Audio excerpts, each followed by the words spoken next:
Buenas, ¿Cómo estás, Horacio? ¿Cómo estás? Buenas noches. buenas noches. Muchas gracias por la invitación, realmente un honor. No, el honor es todo mío, siempre es un honor conversar contigo. Sabes que personalmente te admiro muchísimo y desde Latidos también te venimos haciendo tu trabajo y realmente estamos muy agradecidos con el tiempo que nos dedicas y con la oportunidad. No, es un gusto para mí, siempre estamos tratando todos de colaborar, así que eternamente agradecido por este espacio de diálogo que es tan prudente, porque son tiempos difíciles para los argentinos de bien, no solo por lo que ha sido la legalización del genocidio prenatal, que por lejos es la peor noticia con la que se puede terminar un año, sino también por aquellos tiempos que se vienen en pleno confinamiento y ante una agenda globalista que claramente se ve favorecida por la situación actual de la pandemia y que a su vez se ha generado un efecto contagio de lo que ha sucedido en Argentina y con el resto de la región, particularmente con Perú en este momento, Colombia, Chile, se han hecho eco de lo que ha lamentablemente acontecido en este país.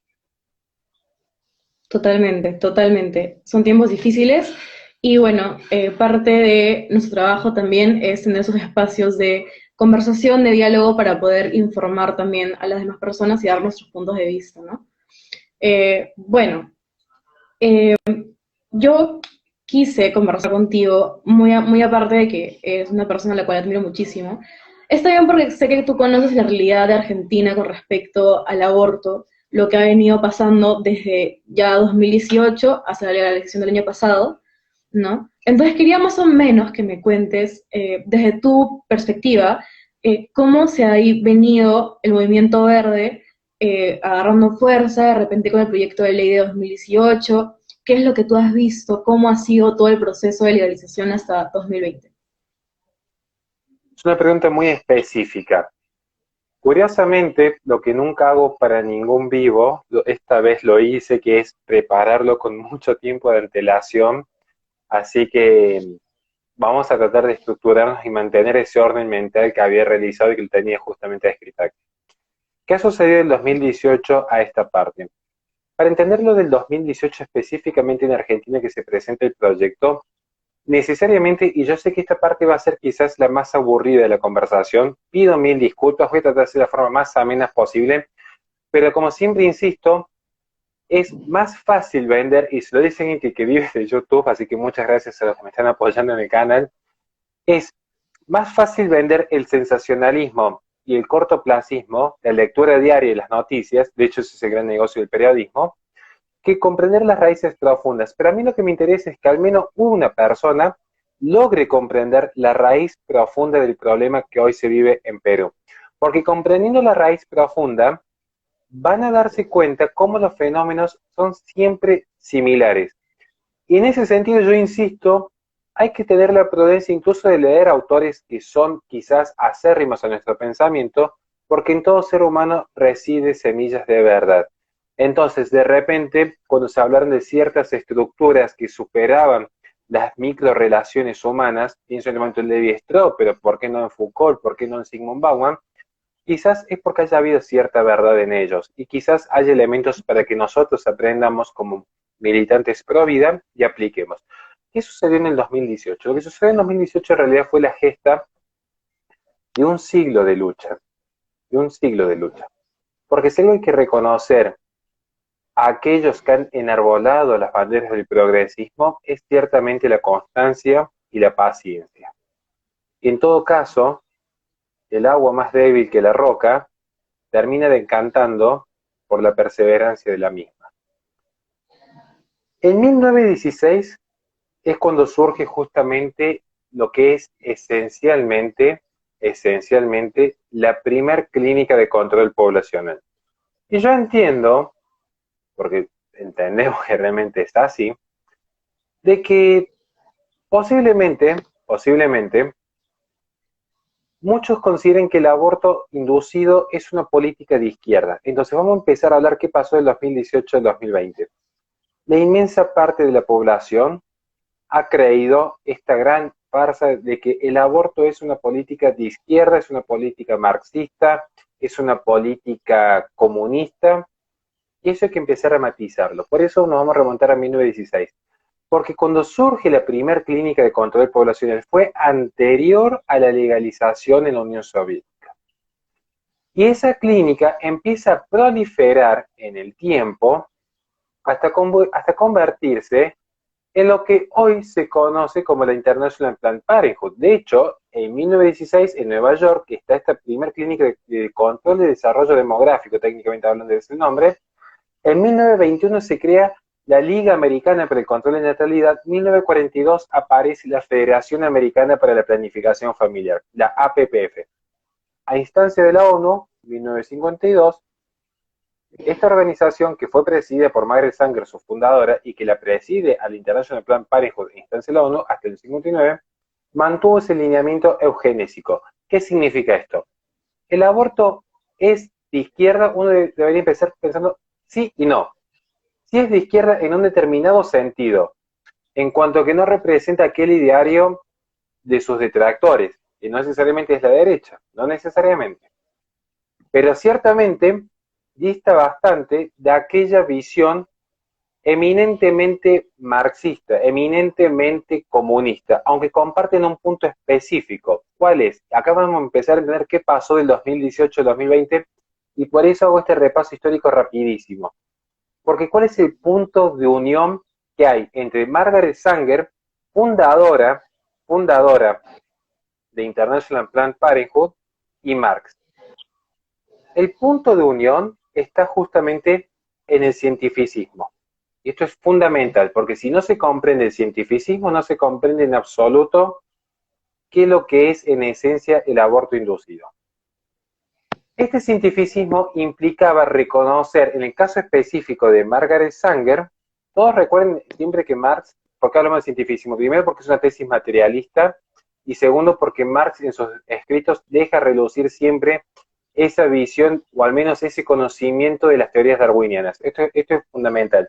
De hecho, Marx, como economista, basa su teoría y su sesgo ideológico en visiones eminentemente materialistas cientificistas. Margaret Sanger establece que justamente es la visión eugenésica la que debe prevalecer en Occidente. De hecho, en 1932, cuando escribe Un plan para la paz, es donde ella despotrica en contra de la moral cristiana, y la tradición judeocristiana occidental iba en detrimento del valor económico, del valor y la proliferación económica de su nación. Este punto es fundamental, porque ahora sí vamos a pasar directamente a la realidad de Argentina y Perú, pero recuerden siempre esta base. La moral cristiana era lo que fogoneaba la proliferación y la unión de etnias, la protección de ciertas personas con ciertas discapacidades, y realzar el valor de la vida, el realzar el valor de la familia, realzar el valor de la reproducción, que es fundamental. De hecho, hasta antes del Segundo Concilio Vaticano, tomo el ejemplo específico de la Iglesia Católica, el fin primordial y el más importante, que se supeditaba el segundo fin, que era el amor, era la procreación. Este era el fin primordial del matrimonio. Entonces, calculen en ese contexto cuál era la visión de Margaret Sanger en torno a este fenómeno. ¿Qué es lo que sucede luego en 1918? Esto es clave. Se me mezclaron los siglos. 2018. 2018 en Argentina se presenta un proyecto para la legalización del aborto. Bien, pero igual no hemos salteado una parte muy importante, no hemos salteado un año fundamental en Argentina, y que es similar a lo que ha sucedido y va a suceder en Perú. En 2012 se continúa la tradición que se viene heredando, insisto, ya no de la Unión Soviética, sino de Estados Unidos. Por eso, insisto, no se queden con esa versión tan reducida de creer que porque se legalizó en primer lugar en la Unión Soviética, aborto igual a Marx, porque es no entender toda la historia del aborto, que es una historia apasionante, cruenta, pero necesaria. ¿Por qué tenemos que hablar de 2012 en Argentina? Porque previamente tenemos que volver a hablar de Estados Unidos. Plena revolución sexual. Aparece una mujer que dice haber sido abusada para justificar el aborto inducido en una de sus tres causales. Esta mujer que dice haber sido abusada, estamos hablando del fallo Roe versus Wade, luego se hace provida, luego vuelca su idiosincrasia hacia esta causa. El daño ya estaba hecho. ¿Por qué? Porque ciertamente en ese fallo tuvo dos grandes financiamientos para promover que esto llegase a la Corte Suprema de Justicia. YPF y Fundación Playboy, que veían a la maternidad como un impedimento en la liberación plena de la mujer. Porque de hecho, uno cuando observa lo cual las frases célebres en pos de legalizar el aborto, las frases célebres son precisamente dos. La maternidad será deseada o no será, lo cual significa una tesis postestructuralista que a partir del discurso se constituye la realidad y la realidad no es una verdad dada en forma natural al hombre. Y en segundo discurso es mi cuerpo, mi decisión.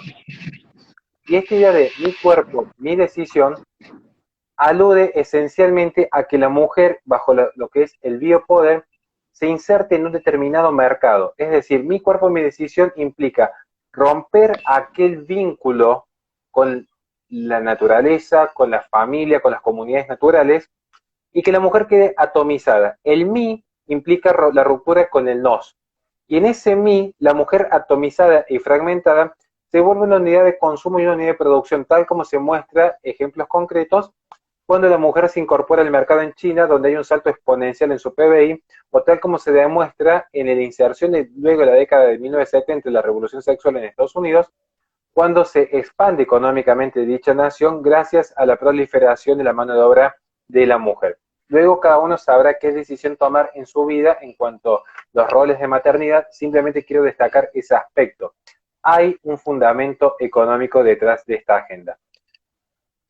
Lo que sucede finalmente, y esto lo tomo los principios de la Carta de Yogyakarta, que es la forma en la cual se implementan los derechos sexuales y reproductivos desde una perspectiva humanista ya en plena posmodernidad, es que siempre se considera que es necesario para la implementación de estos principios que los voceros y activistas sean principalmente mujeres y en lo posible menores de edad, y en lo posible con una carga emocional y dramática que sensibilicen la agenda pública, porque de hecho van a ver que siempre que se intenta legalizar el aborto inducido en algún país del mundo, la primer causal es caer en la falacia de la falsa equivalencia, particularmente con situaciones de abuso. Entonces, llega en el caso de Argentina el fallo FAL, una menor abusada, lamentablemente, que requería una interpretación mucho más amplia del Código Penal de 1921 de Argentina para que se le facilitase la interrupción de su embarazo, más concretamente la inducción del aborto. ¿Qué es lo que hay detrás de esto? Ciertamente es mucho más simple convencer desde la emoción a 3 jurados, 3 jueces, 3 juristas, o 7 en todo caso, que tienen asegurado un puesto burocrático en el Estado, es decir, no poseen un peligro, no poseen un peligro en su estabilidad laboral, que convencer a un Senado, un Congreso o una Cámara de Diputados donde la población, y esto en términos de Edmund Burke, sabiendo que es más fácil convencer a una persona que a una nación, porque de hecho el propio Edmund Burke así lo afirma, la mente humana individualmente puede ser falible, pero la especie en su legado cultural rebosa de cierta sabiduría. Entonces, ciertamente es mucho más sencillo introducir el debate vía judicial, porque de hecho ningún político en términos de mercado arriesgaría su confort en pos de esta agenda sabiendo que habría una población que claramente la desfavorecería. Esto es importante para comprender el 2018 en Argentina y lo que está pasando en Perú en este instante. Lo que sucede es que se da este fallo FAL, una creación pretoriana, es decir, una creación desde el propio Poder Judicial, ya establece un marco normativo, lo cual era por lo pronto inconstitucional y claramente ilegítimo. Sin embargo, se da dicha circunstancia. Una vez que se da dicha circunstancia, luego empieza todo un armado, básicamente y en términos de Gramsci, mediático. De hecho, la opinión pública hegemonizada cuenta con dos grandes podríamos decir tres, pero la iglesia ya de repente ha perdido esa predominancia, dos grandes elementos, que es el elemento educativo o el campo educativo y el campo mediático. Por lo tanto, el campo educativo se venía gestando ya desde el Mayo francés en adelante, la inserción de una izquierda cultural en los ámbitos educativos. Ahora bien, en el campo mediático, justamente la trivialización de estas ideas y la forma en la que se romantiza, porque hay un aspecto del romanticismo que lo podremos abordar luego si hay tiempo, en cuanto al aborto inducido, es lo que ha generado que finalmente se empiece a aceptar o al menos se empiece a debatir públicamente este tipo de conceptos. Ya luego, lo que sucede es que alguien, algún espacio político, algún activista político, algún organismo político, intente sacar rédito de esta visión. ¿Y qué va a suceder cuando se intente sacar rédito de esta visión? Que finalmente el debate llega a nivel parlamentario. ¿Y cómo se debate a nivel parlamentario? Muchos estarán preguntando, ¿cuál es el gran sentido de esto? Siempre van a ver que la izquierda, en una técnica propia de negociación, apela a un extremo. No en vano incluso se han llegado a pedir en ciertas naciones del mundo la legalización del aborto inducido incluso hasta el 9º mes. Piensen en cualquier tipo de negociación donde uno intente estirar la máxima pretensión posible para luego empezar a conceder partes y finalmente, con toda transacción, que ambos digan, bueno, yo cedo un espacio, vos cedés otro espacio, pero llegamos a un acuerdo. Que el acuerdo finalmente es la legalización del aborto para favorecer desde el Estado, ya sea por obra social, asistencia sanitaria o por las propias prestaciones públicas o incluso privadas, el favorecimiento a una determinada empresa que ha sido las principales promotoras de estas prácticas que de hecho funcionan a nivel mundial, particularmente IPPF, que llega a tener más clínicas abortistas que sucursales de McDonald's en el mundo. Esto no es un dato menor. Esto no es un dato menor. De hecho, en Bolivia no hay sucursales de McDonald's y sí hay clínicas que operan como filiales de IPPF. Entonces ya sí quería rescatar un punto que era, para no irme de tanto de tema, pero creo que está más o menos vinculado, el siguiente aspecto. Como bien dijimos, cuidado con el discurso cientificista, porque esto es un tema que me gustaría conversar hoy día, que es lo que más he preparado. Sí me interesé tocar este tema específico. Margaret Sanger, la fundadora de IPPF, era cientificista. Y de hecho, van a ver que luego del debate del 2018 se pierde ese debate. O sea, literalmente se pierde, pero el sector progresista se pierde. No voy a hacer especulaciones en torno a lo que fueran las coimas, pero sí puedo dar un dato muy certero, que fue 2018, la socialdemocracia de Juntos por el Cambio en Argentina, que hoy sería la oposición al oficialismo, que es un gobierno de izquierda socialdemócrata con vínculos con el terrorismo setentista. Para que ustedes imaginen, en Perú, hoy el kirchnerismo es una mezcla entre una socialdemocracia de centro izquierda con elementos subversivos de Sendero Luminoso, para que más o menos entendieran cómo funciona el gobierno argentino. En ese momento eran oposición y curiosamente el oficialismo de aquel momento, 2018, que se vendió como una suerte de centro derecha, pongan 15 comillas a la izquierda y 15 comillas a la derecha, firma los convenios de educación a través de Finocchiaro, ministro de Educación, con Casa Fusa y Fundación Huésped, filiales de IPPF. Se allana el campo cultural. Esto es importante. Se allana el campo cultural y mediático. Del 2018 al 2020 empieza una embestida al ver que había una población mayoritariamente provida, un movimiento, una militancia activa, incluso con financiamiento público, en pos de promover las ideas del genocidio prenatal. Y acá yo sí tengo una suerte digamos, de frustración de no haberme sentido escuchado en aquel momento, porque en el 2018 el pañuelo verde se convirtió luego en el pañuelo anaranjado. La consigna de aborto seguro, legal y gratuito pasó a un segundo plano, y el primer plano lo ocupó justamente separación iglesia y el Estado.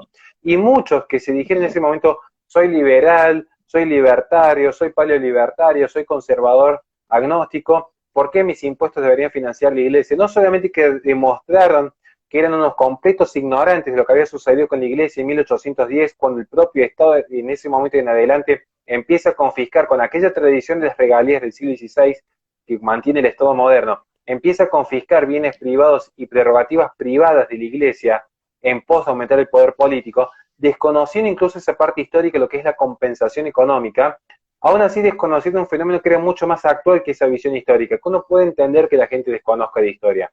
No todos están llamados a conocer realmente la historia y la propia fe. Lo que realmente me llamó la atención fue la ingenuidad, porque uno le estaba diciendo, se están amparando en un error histórico que desconocen, para que finalmente lo que intentan hacer es, todo ser humano cree en algo, hasta el más ateo cree en algo, hasta el mayor de los ateos tiene una visión en creer en algo. ¿Cuál es esa visión?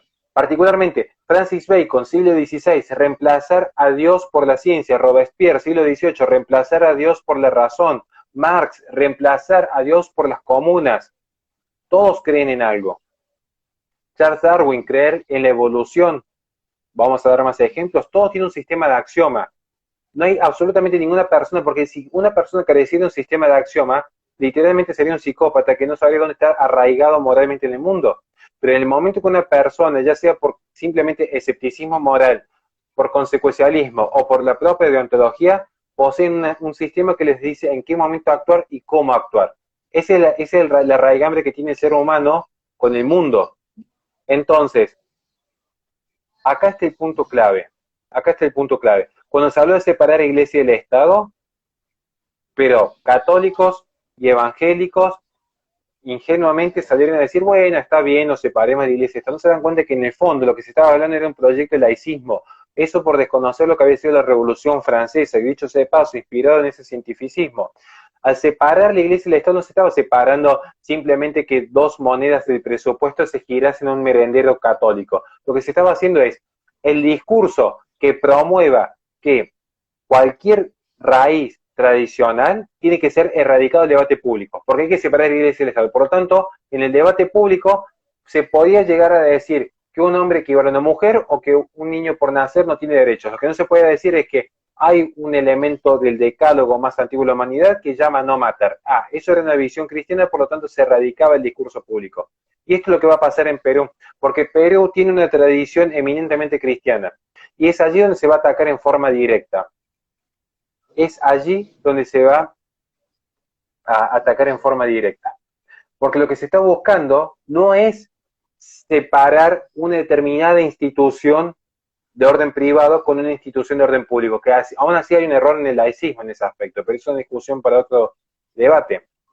Lo que sí se está buscando es erradicar esa moral que le dice a las personas que abortar está mal. Por eso, ¿cuál es el argumento típico de la izquierda? Tu opinión no cuenta porque sos una persona religiosa.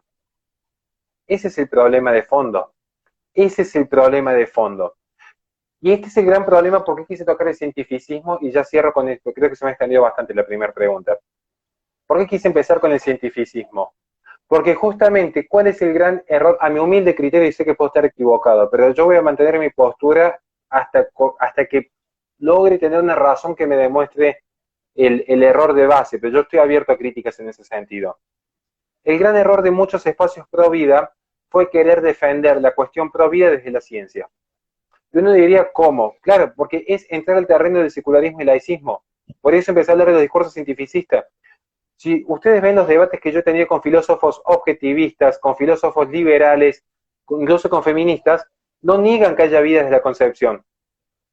Entonces, ¿cuál es el sentido que uno diga hay vida desde la concepción? Eso sería similar que yo le diga a mi hija que el fuego quema.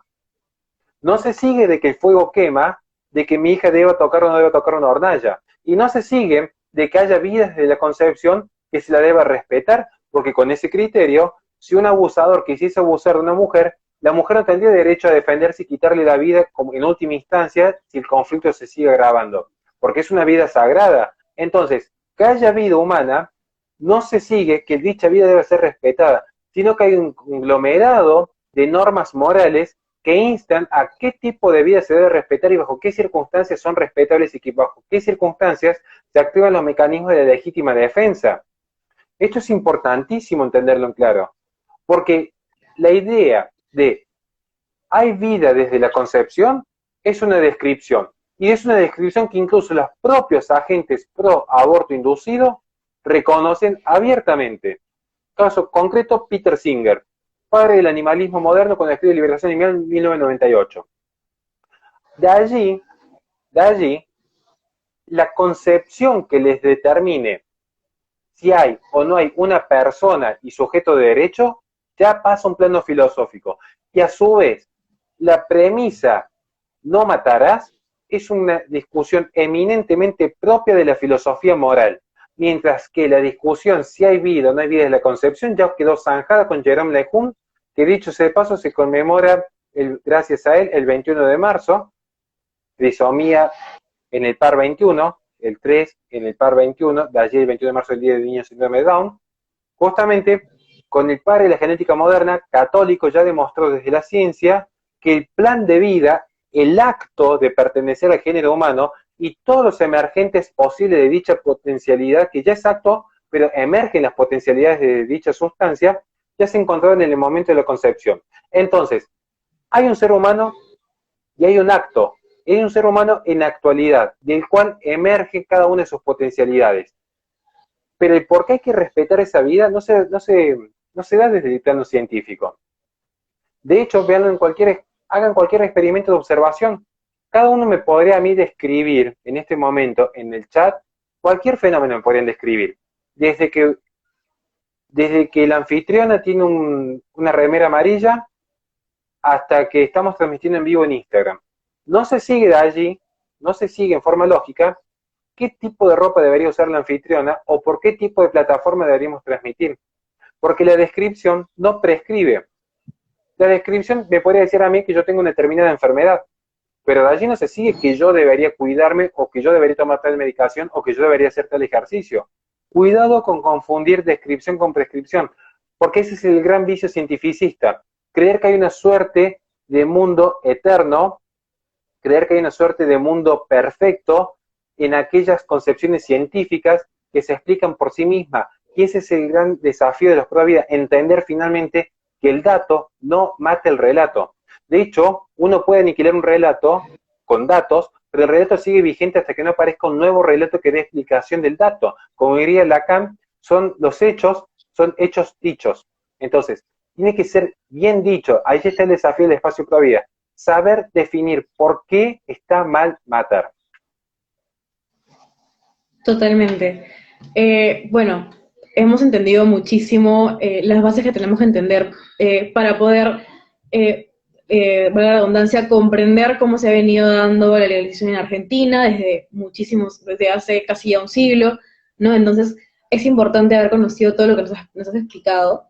Y la verdad es que me gustó que como que tocásemos el tema de que el debate sobre aborto no es un debate sobre cuándo empieza la vida, ¿no? Porque parece haberse reducido a simplemente cuándo empieza la vida y que por qué no es una vida, y quieren minimizar el hecho de que es una vida con respecto a que no usa la razón, la semana 14, el sistema nervioso, etcétera, que es, cuando yo debato siempre sobre aborto, un tema que siempre tocan y lastimosamente hay que volver a explicar por qué la vida humana empieza en la concepción, citar la ciencia, y es innegable que la vida humana empieza en la concepción, porque ya se ha demostrado.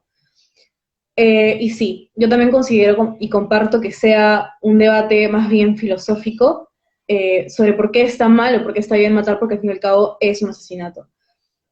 Entonces, bien, ¿qué podríamos, aprovechando que tocamos el tema de la religión y de la moral de la iglesia, qué podríamos decirle, cómo podríamos responderle a una persona que invalida un argumento porque habla sobre moral cristiana? Por ejemplo, matar está mal es una premisa que la iglesia, por ejemplo, defiende, y la persona dice, no, tu argumento es inválido porque es sobre la iglesia, basado en la religión, y por ende no es válido porque yo no creo en eso, y la gente no está obligada a creer en lo mismo que uno cree. Bueno, respecto a invalidar una fuente por mero capricho, ni siquiera es una falacia, es simplemente un capricho. Es decir, es una mente incapaz de poder refutar y cae en una actitud cuasi infantil de aquel infante, de aquel niño que se tapa los oídos y empieza a gritar que no quiere escuchar. Sería similar a que en una discusión familiar yo le dijese a una mujer, cállate, las mujeres no deben opinar en la mesa. O sea, uno diría, ¿de dónde se sigue que mi opinión sea válida o no sea válida? De características secundarias. Ser hombre, ser mujer, ser niño, ser adulto, poseer o no poseer un credo. En todo caso, que demuestre, insisto, esa es la gran trampa de la epistemología moderna. El dato nunca mata el relato, eso lo tienen que asumir finalmente. Podríamos incluso citar datos de la OMS para ver cómo la propia OMS, reconociendo ciertos datos objetivos, como las causales de mortalidad, aún así el relato es que el aborto no quita una vida humana. De hecho, hace poco cité en uno de mis escritos cómo la propia Organización Mundial de la Salud reconocía que del 2010 al 2014 se habían realizado 56 millones de abortos por año. Y la propia Organización Mundial de la Salud reconoce que hasta el día de hoy, por año, hay un promedio de, si mal no me equivoco, 60 millones de abortos aproximadamente por año. Y sin embargo, la principal causa de mortalidad, ¿cuál es? Según la propia Organización Mundial de la Salud, enfermedades cardiovasculares. Y de hecho, si yo sumo las principales 10 causales de muertes humanas que reconoce la OMS en sus estadísticas, no equivalen a lo que es la cantidad de abortos anuales. ¿Esto qué significa? Que nosotros consideramos que hay vida desde la concepción, claramente. Y de hecho no creo que haya algún genetista, biólogo o médico que se animase a afirmar lo contrario en cuanto a vida humana per se. Y vida humana en cuanto a concepto filosófico, tal como le dije a Jung, el mensaje ya está inscrito en el inicio. Entonces, el mensaje equivale a la vida, porque no puede emerger, incluso en términos aristotélicos, es vida humana desde el momento de que no puede emerger otro tipo de vida que no sea la humana. De hecho, el niño por nacer es adulto en potencia, quiere decir que el niño por nacer es un ser, en términos aristotélicos, un ser imperfecto. ¿Por qué? Porque es potencialmente un adulto, por lo tanto, si es a futuro, tiene que ser en el presente, que sea en forma imperfecta. Esto también es una respuesta que da Aristóteles a Platón, perdón que me voy de tema, pero creo que puede servir en cuanto a argumentación, porque Aristóteles plantea que en realidad el cambio y el movimiento es una ilusión, porque no puede surgir del no ser el ser. Por lo tanto, no podría surgir del no ser un adulto si no hubiese un adulto previamente. Entonces, ¿qué responde Aristóteles? En realidad, el niño por nacer, o el niño, como habla Aristóteles, no puede ser, hay un no ser en cuanto a su potencialidad de ser un animal o un vegetal, pero sí un adulto. Pero como no puede surgir del no ser un ser, quiere decir que ese ser en el movimiento ya estaba inscrito en el plan inicial, como le diría Jerome Lejeune. Entonces, en ese plan inicial, el niño por nacer ya es un adulto en forma imperfecta, porque falta el movimiento. ¿Qué es lo que es el movimiento en filosofía? Es el cambio del acto a la potencialidad. Pero la potencialidad es lo que procede del acto. Es decir, no puede haber potencialidad sin el presente. Por lo tanto, negar la humanidad de la vida humana del niño por nacer ni siquiera es desconocer de biología. Es simplemente ser un ignorante de filosofía. Volviendo al tema central. Supongamos que yo planteo la premisa no matarás simplemente y porque yo creo convencidamente que Dios existe y por lo tanto no se debe matar. ¿Quién refutaría? Esa sería la pregunta inicial. ¿Quién refuta? Porque quien refute no le basta solamente con negar mi axioma, no le basta con negar mi plan de acción, tiene que suplantarlo. Si yo dijese que 2 más 2 es 5, 2 más 2 es 5 hasta que no venga alguien y demuestre con argumentos válidos y evidencia válida y una sustentación moral válida, en este caso vamos a filosofía moral, podríamos hablar de evidencia matemática si lo desean, que demuestre que 2 más 2 no solamente que no es 5, sino que sería 2 más 2. No basta con decir 2 más 2 no es 5. Bueno, ¿y cuánto es? Ah, no sé, no es 5. Sí, porque a ver, esto es incluso un concepto ya incluso de física, pero no existe el vacío como tal, digamos. Siempre hay un espacio, o sea, no existe el vacío como tal. Entonces, bueno, habría que discutir en tema del éter, no quiero entrar en una cuestión que nos supere este momento, pero digo, si yo planteo el no matarás, quien lo refute tiene que en primer lugar, esto es un consejo que le doy para los probables, que no se dejen correr en un debate con falacias circulares. Esto es fundamental. Además, podemos hacer un taller sobre cómo debatir. Pero esto es fundamental. No se pueden dejar correr con falacias circulares. Porque a mí cuando me plantean, no, se debería poder matar. Bueno, ¿en qué casos y cómo? ¿Y quién lo define? Porque después está el fundamento epistemológico. Porque mucha gente me plantea muchas veces, incluso esto es un error muy común dentro de los Provida, es curioso, voy a plantear un ejemplo de un error común en el espacio Provida. Cuando uno plantea, yo planteo el no matarás como una premisa deontológica, amparado tanto en el cristianismo como en el Dios naturalismo racionalista. O sea, estas son mis dos vertientes, la cristiandad y el Dios naturalismo racionalista. De esa manera quedo bien con todos, básicamente. Pero no, eso porque también lo he estudiado con el tiempo. Pero ¿qué es lo que me interesa rescatar?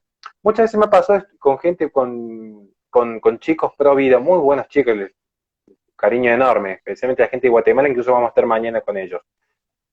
Donde yo les pregunté una vez, me acuerdo, bueno, ¿por qué estaría mal abortar? Esta es la pregunta más básica, ¿por qué estaría mal? Y me acuerdo patente que una chica me dijo, no, porque mira, si yo fuese la que está dentro del seno materno, no quisiese que me maten a mí. Ahí va. Entonces no es una moral objetiva, es consecuencialista. ¿Por qué es consecuencialista? Porque solo defiende la vida del niño por nacer en función de si en las consecuencias pudiera ella percibir un peligro.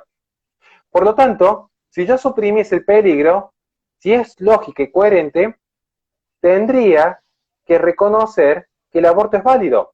Porque si alguien me argumenta que en función de las consecuencias hay que prohibir el aborto porque podría ser uno que esté en peligro, el legislador tendría que simplemente decir, bueno, yo en esta acta fundacional aseguro que ningún nacido va a correr peligro su vida.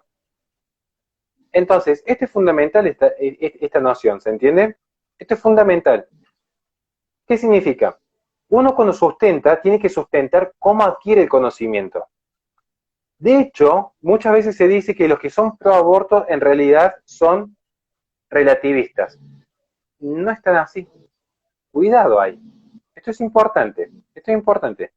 Porque el relativismo en realidad no se llama relativismo. En filosofía moral no aparece esta palabra relativista. Es lo que se llama como escepticismo moral.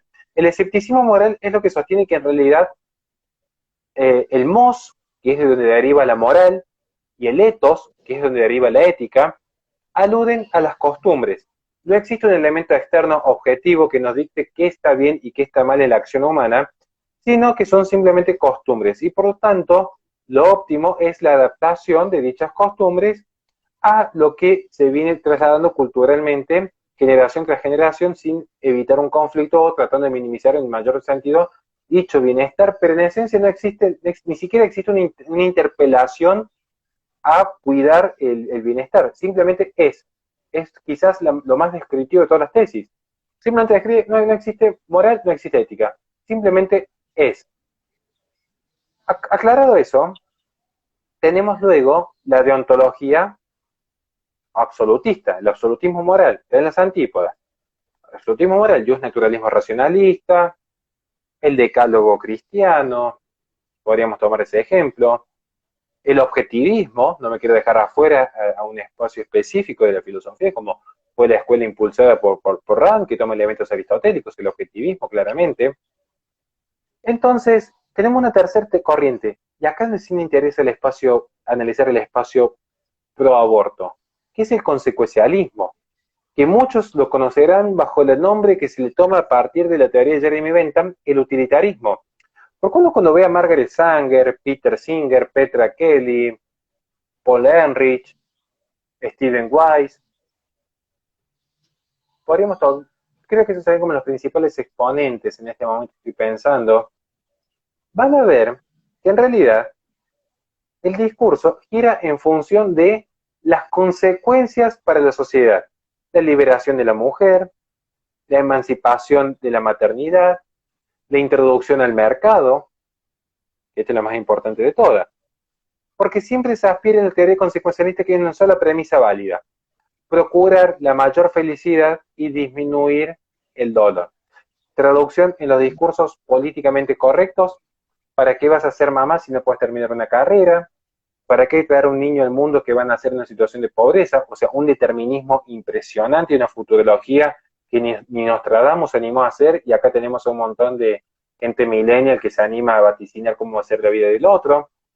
Hay vidas que no merecen ser vividas, cuidado porque incluso esto se toca con la agenda actual de la eutanasia. Entonces, estas agendas antinatalistas distan mucho de un escepticismo. Porque un escéptico honesto, un escéptico moral honesto, ¿qué es lo que diría?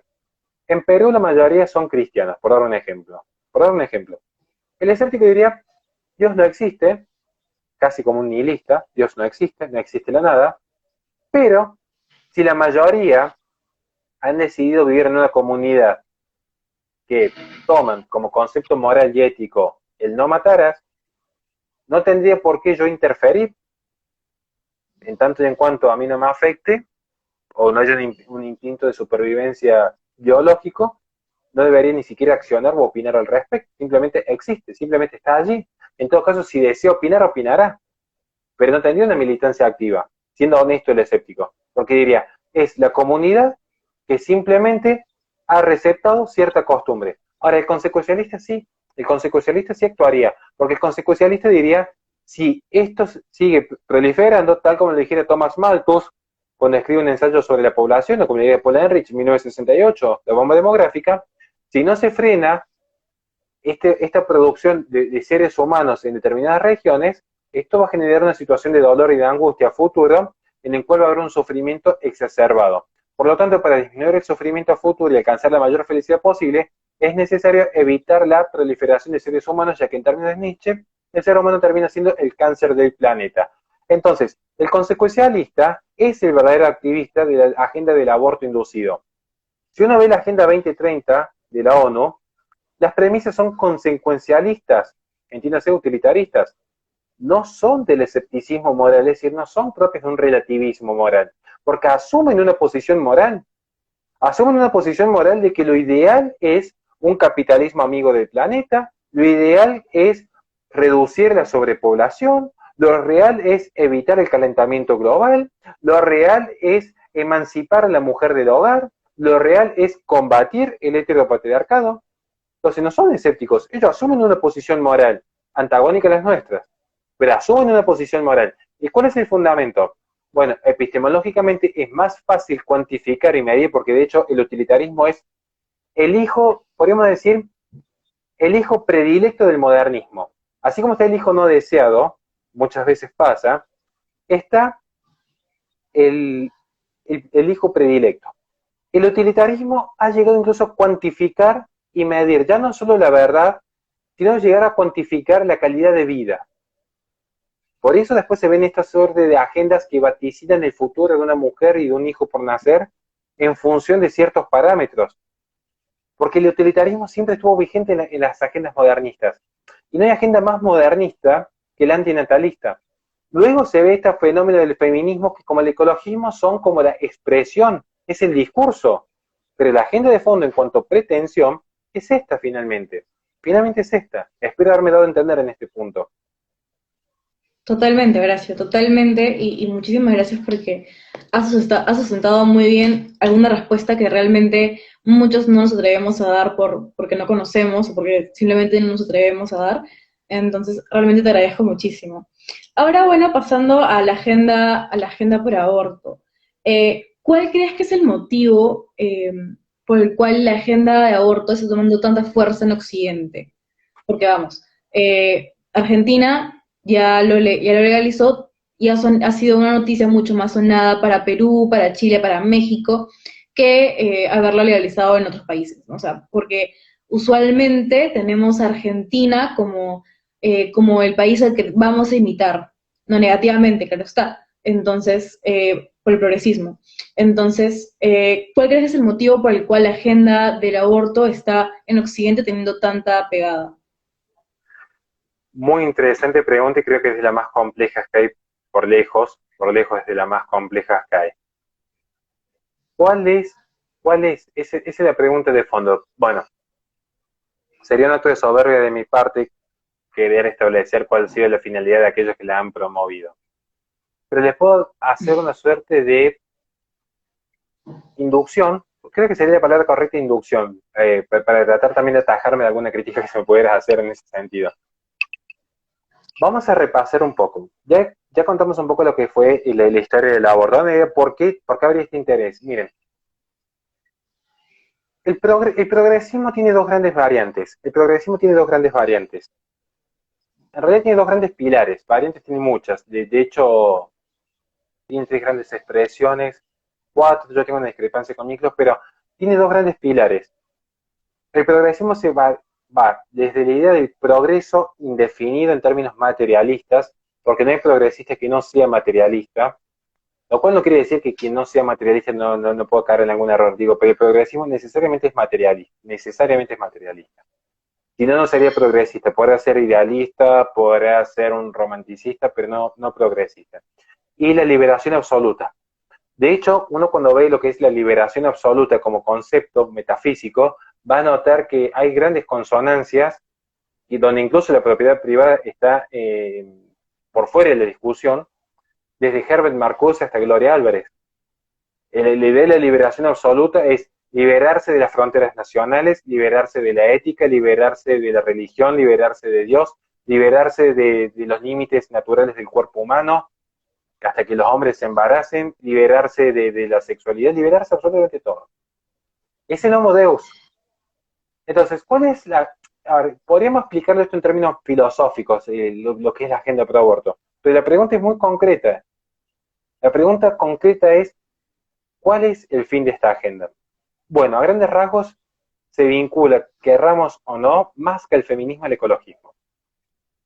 Y yo sé que hay muchos que decir, no, pero yo quería hablar de ideología de género y de feminismo. Bueno, no. En realidad, cada uno habla de lo poco que sabe. Yo hablo del ecologismo porque es lo que sé. ¿Qué es lo que hay en el fondo de las agendas ecologistas? Más allá de un regreso al panteísmo y una visión inmanente de una voluntad natural, así como discurso, lo que hay en el fondo es una actitud política y una descentralización de la geopolítica. Más particularmente, una descentralización de las comunas para centralizarla a nivel internacional. Porque lo que se hace es que luego de una determinada competencia que hubo en un estado intermedio, aparecido el estado moderno, ciertas naciones, a raíz de la proliferación de su cuerpo humano y a raíz de la proliferación de su economía, es decir, en su momento que se reprodujeron y contaminaron, a grandes rasgos para que se entiendan en términos sencillos, alcanzan una ostentación de poder determinada. De hecho, para que ustedes puedan medianamente empezar a investigar a partir de este vivo, fíjense en que hay 5 naciones que están siempre en el Consejo de Seguridad de las Naciones Unidas. Y de hecho, vean que las Naciones Unidas no tienen ningún poder vinculante. Las Naciones Unidas no son más que una caterna de agentes parasitarios internacionales que no cumplen una función más útil que la que podría ocupar en este momento el control remoto de mi aire acondicionado que se me acaba de caer y está ahí en el suelo. No tiene una función más útil que aquella. Sin embargo, el Consejo de Seguridad de las Naciones Unidas sí ya es un tema mayor, porque de hecho son 7 miembros, pero hay 5 que son estables y 2 que son rotativos. Estos 5 países estables, estas naciones estables, en su momento han sido las más contaminantes del mundo y las que más han sobrepoblado. Piensen particularmente en China. A mí en este preciso instante mi preocupación está en el eje del Partido Comunista Chino. China es de los países más contaminantes del mundo y es de la mayor densidad demográfica. Curiosamente, China tiene el control total sobre las tecnologías eco-friendly. Ocupa un 62% del mercado global en este instante. Entonces, luego uno ve que estos discursos ecologistas en contra de la contaminación, y después se empieza a fijar quiénes son los que están por detrás, los países que más contaminan. Curiosamente son los que financian esta agenda. ¿Quiénes son los que están a favor de que no haya superpoblación y reducir la población? Bueno, hay que ver dónde empieza el control de población. Empieza curiosamente en Estados Unidos. Uno cuando entra a la página de IPPF va a notar que tienen sede en Estados Unidos, pero no tienen sede en todos Estados Unidos, sino en determinadas regiones, partes de Chicago, parte de los más marginales de Nueva York, en Detroit. Y uno cuando ve la página se fija en quiénes son las mujeres que salen felices por haber abortado. Etnias de hindú, etnias latinas, etnias africanas.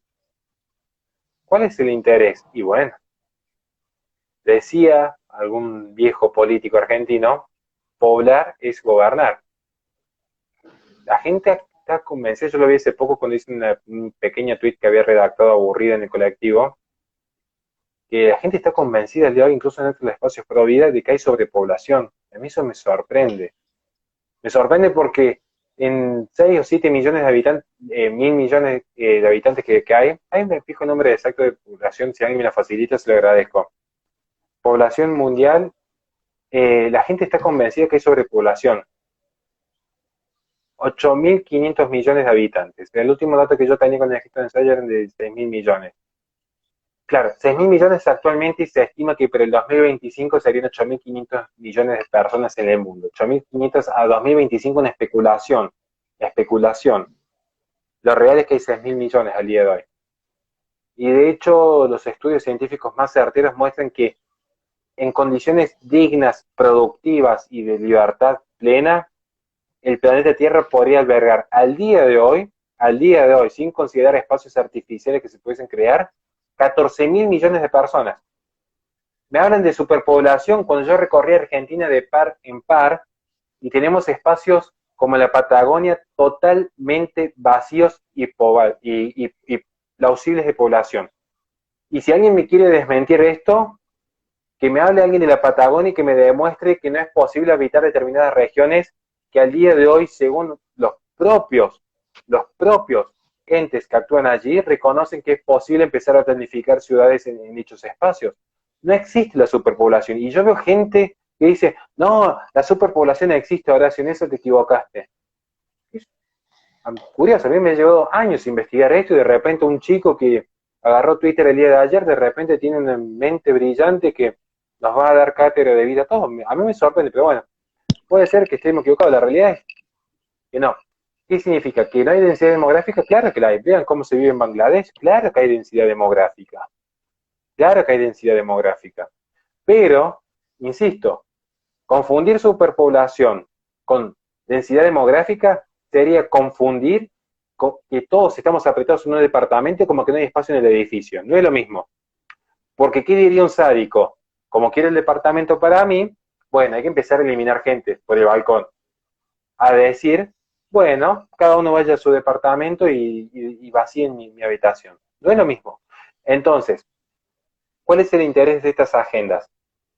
Que ciertas naciones se mantengan extractivistas, mientras que otras naciones, las que han poblado y han generado un valor agregado a sus economías, puedan seguir funcionando. Esto sería la explicación geopolítica. Si alguien quiere cortar el video luego en la edición, ha de decir cuál es la visión de fondo. Hasta acá toda la discusión fue netamente secular, fue netamente laica para que la puedan debatir en una universidad sin ningún problema. Y podríamos seguir una hora más si desean sin ningún problema, digo por si se corta el vivo. No, sí está bien. Justamente antes de continuar con el live, quisiera saber si es que todavía tiene disponibilidad, si es que se corta el vivo para seguir en una siguiente y terminar el tema con... Yo la había ¿Sí? había preparado la conversación como de 2 horas y media, así que y recién vamos a una hora y me han quedado varios temas. Entonces, perfecto. Yo muy gustosa de poder seguir conversando. Entonces, ya porque creo que faltan un par de minutos, podemos cortar hasta acá y seguimos en otro live que empiezo para poder continuar con la conversación. Perfecto. Listo. Muchísimas gracias, realmente, Horacio, por todo el tiempo y por prestarnos este tiempo tuyo para conversar un rato sobre aborto. Buenas. ¿Qué tal, Horacio? Muchísimas gracias. Muchísimas gracias por prestarnos un poco más de tu tiempo para seguir conversando. Es tan interesante. Siempre es un honor escucharte. Aprendo muchísimo siempre de ti. Y nada, un honor, como siempre, tenerte. No, muchísimas gracias. Me han quedado varios temas y yo me extiendo mucho con cada pregunta, pero pasa que es una cuestión de quizás de ser insistente para que me interesa que de cada conversación queden conceptos claves. Eso es lo que rescato. El día de hoy me interesaba en primer lugar rescatar, creo que llegó. Yo escucho muy bien, pero si las personas nos dicen si es que se escucha bien o no. Me interesaba rescatar cuidado de no caer en discursos cientificistas. Eso es lo que más me interesaba el día de hoy. Y entender ante todo que la legalización del aborto inducido parece ser una manifestación de un fenómeno de izquierda, pensando en aquella Unión Soviética totalitaria, que quería a las mujeres trabajando en los gulags. No es tan así, de hecho es un fenómeno más mercantilista y más propio de una parte estimada de Occidente, más propio más cercano a Occidente de lo que muchos consideran o creen, pero está tan soslayado, y allí está el gran trabajo de propaganda realizado, que por ahí estos detalles pueden pasar por alto. Eso es lo que me interesaba rescatar de hoy día. Totalmente, y se ha entendido por completo hasta donde hemos llegado. Estábamos conversando en la anterior parte del live sobre esta agenda que se viene implantando del aborto, que ha tomado muchísima fuerza en Latinoamérica. Entonces, ya para cerrar, nos estabas comentando un poco, no sé si es que deseas seguir con algo más para pasar a la siguiente pregunta después. No, me gustaría pasar a la siguiente pregunta y creo que me quedan dos conceptos claves, los digo finalmente en el cierre. Me gustaría terminar con la última pregunta, pero yo también estructurarme y no perderme e irme por las ramas como suelo hacer normalmente en mi vida. No, está muy bien y siempre es un gusto.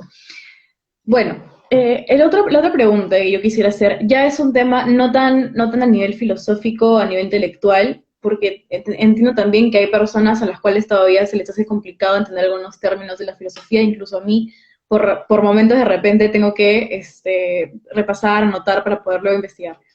Entonces, ¿qué es lo que le recomiendas a los activistas pro vida, especialmente jóvenes, que quieren adentrarse al mundo el activismo pro vida, de los debates, porque como conversamos en un determinado momento, muchas veces se tiende a reducir, ¿no?, el debate sobre aborto a cuando empieza la vida, y perdemos la noción de por qué está bien o por qué está mal matar, o por qué se debería o no se debería legalizar. Entonces, tú desde tu experiencia, ¿qué es lo que recomiendas a los jóvenes que puedan tomar en cuenta para empezar un activismo pro vida? Uf, vamos por parte, que esto puede tardar bastante. En primer lugar, bueno, tenemos que hacer una lista de consejos, así me voy a ir ayudando para anotarlos, porque si no yo me los voy a olvidar. Vamos, primer consejo número 1. No importa si son activistas o no activistas, todavía este es un consejo más de vida de viejo, de tener un par de años andado en la calle, bastante. El primer consejo es, no importa lo que ustedes hagan, lo importante es que aquello que hagan, lo hagan porque están convencidos. Miren, a mí me encantan las artes marciales, es algo que amo con mi vida. De hecho, justo acaba de entrar Nicolás, que es un compañero de radio y sabe cómo es mi forma de vida. Yo no le tengo absolutamente nada de temor a cuando tengo que subir a un ring con un hombre así de grandote, tatuado, que lleva muchos años peleando, no me represente la más mínima amenaza. Ahora, si yo veo de repente a una mujer con un hijo en peligro y yo tuviese que enfrentarme, ya entraría con un miedo especial. Porque la mujer con el hijo en peligro tiene un nivel de convencimiento distinto a aquel que solo actúa para las cámaras. A mí no me preocupa, sinceramente, las feministas que tienen un montón de libros leídos encima, porque es real que la izquierda en general es muy leída. Me preocupa la persona que ha leído un solo libro pero que lo ha internalizado. Me preocupa la persona que está muy convencida de lo que hace. Y de hecho uno cuando empieza a ver con el tiempo quiénes están convencidos y quiénes no, esa diferencia se nota. Entonces, si quieren ser activistas pro vida o no, eso está bien de libertad de elección de cada uno. Lo que sí, primer consejo es, hagan lo que hagan, háganlo convencidos de corazón. Ahora, si de repente están convencidos de corazón y quieren hacerlo y quieren entrar, bueno, en segundo lugar es, aprendan a debatir. O mejor dicho, aprendan para qué es un debate. Esto es importantísimo. Porque van a ver que en YouTube está cientos de tutoriales de qué es una falacia dominant, qué es una falacia de la falsa equivalencia, qué es una falacia del argumento circular. Está bien, son útiles. De hecho, yo lo utilizo un montón de veces. Cuando tengo que escuchar a alguien, yo estoy atento. Van a ver en mis debates, que tengo en mi canal varios ya, que ante todo la prudencia de escuchar, porque no en vano tenemos dos oídos y una boca, esto es importantísimo cuando tengan que debatir, y es útil saber reconocer una falacia, es decir, cuando un argumento rompe con la lógica, pero no porque un argumento rompa con la lógica, o un argumento, mejor dicho, sea lógico, se sigue de que sea verdadero. Esto también es importante. Entonces, ¿qué es lo que realmente debería importar en este punto? Más que buscar las consecuencias lógicas de la argumentación, saber que uno posee la verdad, o que uno está del lado de la verdad, o que uno intenta acercarse a la verdad. Entonces, para esto, ¿qué se requiere? Ante todo, muchísima humildad. Ante todo, muchísima humildad. ¿En qué sentido? En el sentido del realismo. En el sentido del realismo, de saber entender que primero tenemos que oír, después tenemos que hablar. Porque la ideología feminista es una ideología muy endeble. La ideología ecologista, indigenista, son ideologías endebles como toda ideología. Están desfasadas de la realidad. Entonces, uno comprende lo endeble que es tal teoría y lo fácil que es destruirla. Ahora, detrás de esa ideología hay un ser humano que la esboza. Detrás del feminismo hay una feminista.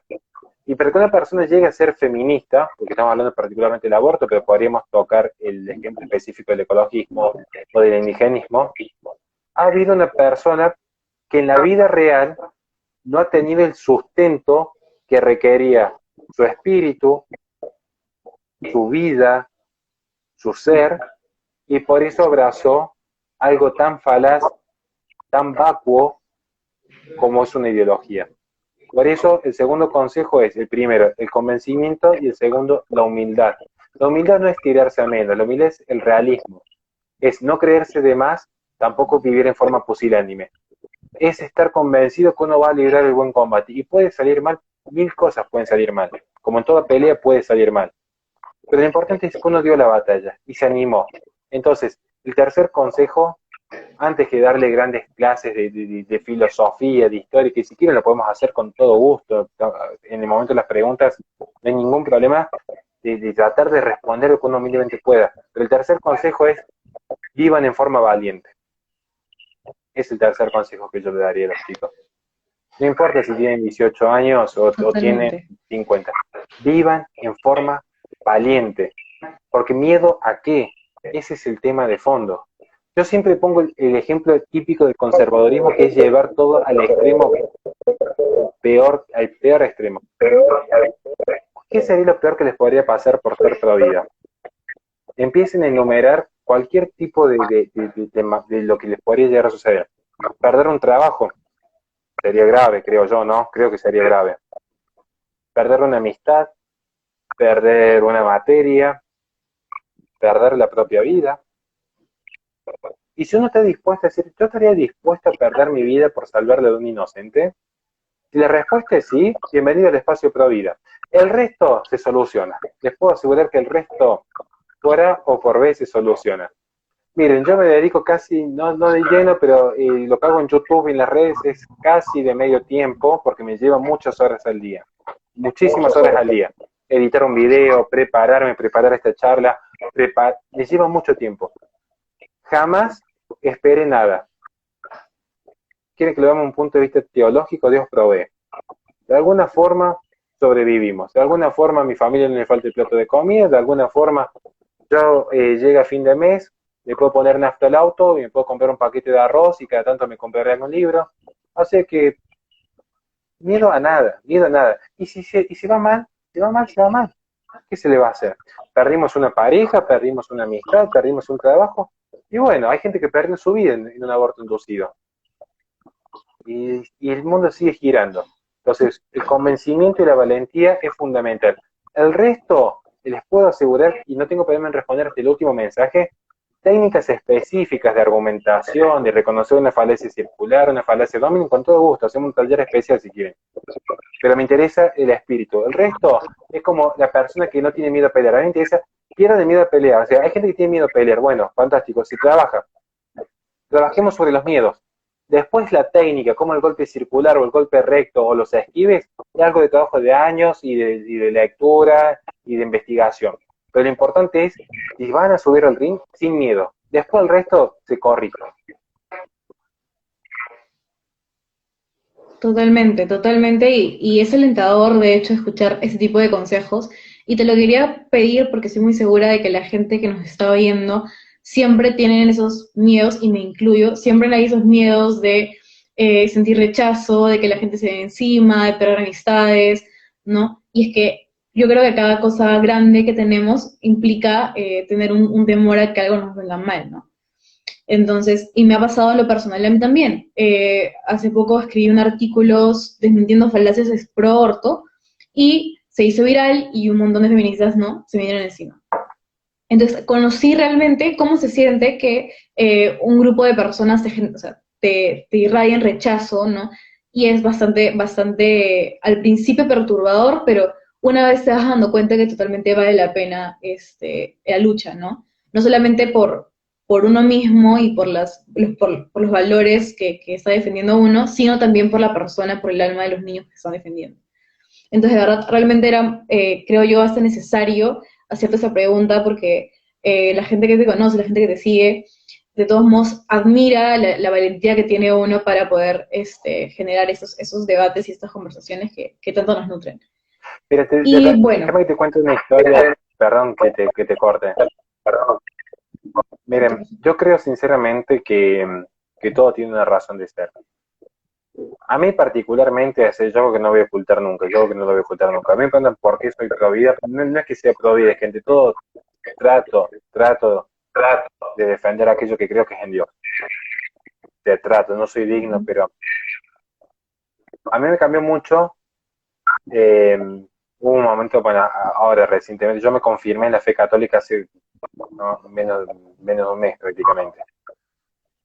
De antes siempre defendía la iglesia desde la razón, la historia, el legado cultural, ahora es distinto, es más espiritual, digo, pero yo en un momento dado quise abandonar todo porque era mucho estrés, insultos, difamaciones, inventan historias, era de todo, amenazas de muerte en contra de mi hija, o sea, de todo vimos.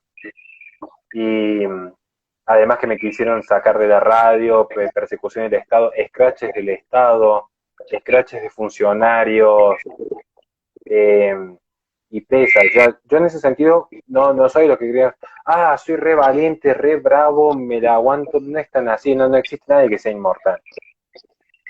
Pero sí me pasó una vez, hace poco, y por reserva no puedo dar el nombre, que una mujer me habló y que estaba muy, según que me dijo ella, muy inspirada en lo que yo hacía. Porque para mí lo que yo hago es algo muy sencillo, yo no encuentro nada especial en mí, pero la mujer me dijo que era muy interesante lo que yo escribía y que leyendo las reflexiones que escribía todos los días en Instagram, estamos hablando algo que escribo desde mi celular con mi hija en brazos, por eso tiene 20.000 errores de ortografía, si ustedes se fijan, eh, le había impactado mucho.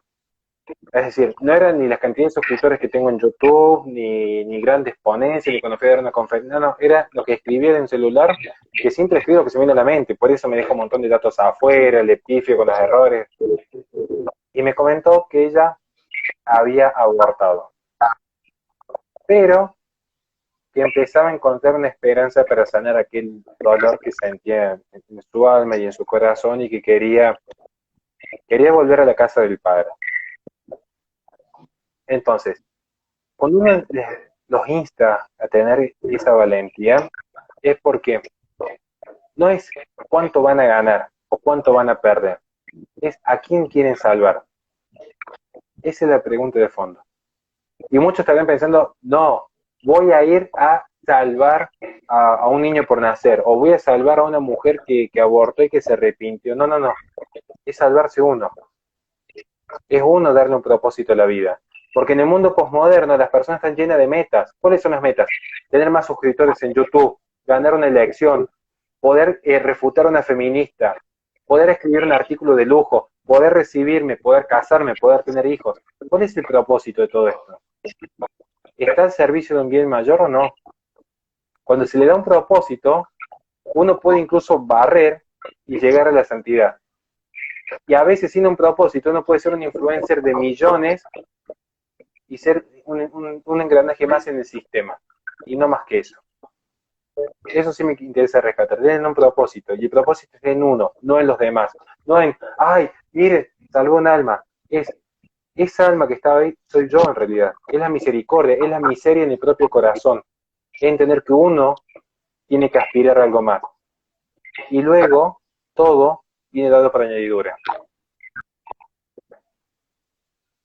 totalmente comparto totalmente la idea y como también soy católica, conozco muy bien ese sentir de la necesidad de la santidad, ¿no?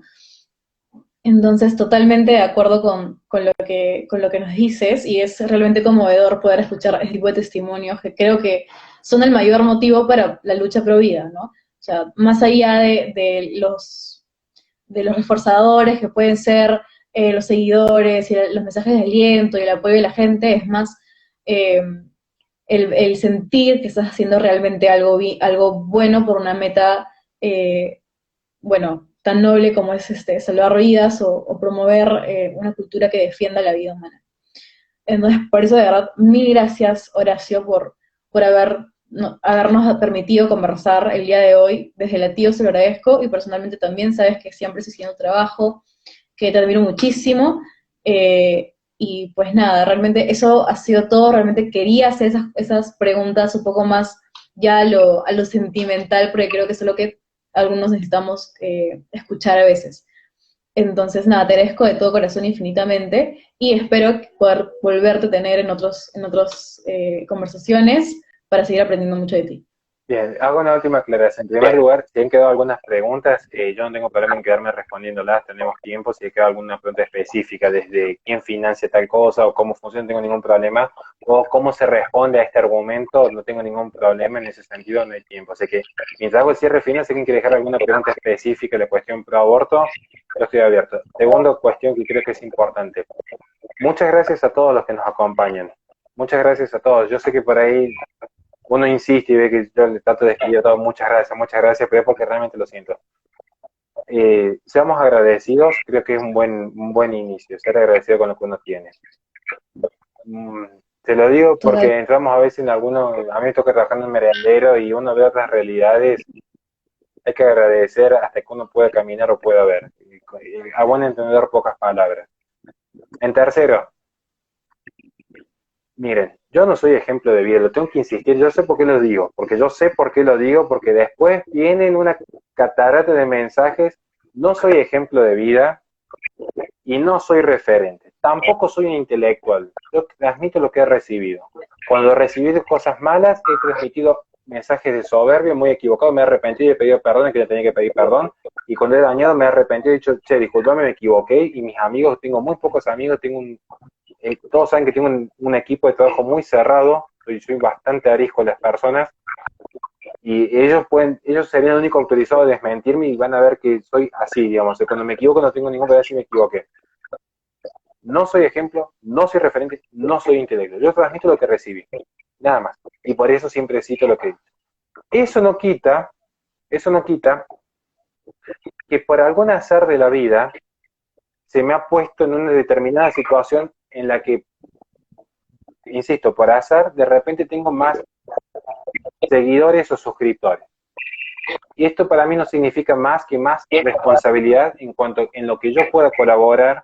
Si alguien necesita que difunda un determinado material, que haga un documental sobre esto, o que escriba sobre esto, en su parte estoy trabajando para dos medios, que quieren que escriba sobre determinados temas, me lo escriben por privado. Si estamos con tiempo, porque estamos un poquito sobrecargados, lo hacemos de mil corazones, lo hacemos todo pulmón, no es que se les va a pedir absolutamente nada a cambio, simplemente me dicen, ahora sí me gustaría que puedas difundir esto, que puedas hablar de este tema. En la medida de las posibilidades estamos para servir, insisto. En eso no tengan duda.